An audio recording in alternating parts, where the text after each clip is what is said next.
সিদ্দিক ফারুক উসমান হায়দার চারজন সাহাবা সবচেয়ে বেহতর, কারণ তাদের দিলে আছে আল্লাহর পয়গম্বর।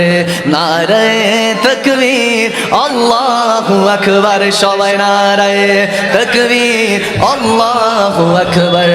নারায়ে রিসালাত ইয়া রাসূলুল্লাহ, লা মোহব্বত। নারায়ে তাকবীর আল্লাহু আকবার, নারায়ে রিসালাত ইয়া রাসূলুল্লাহ।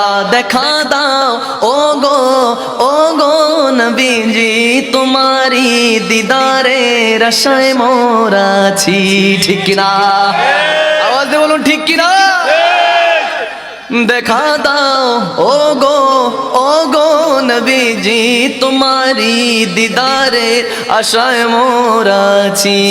দু চোখ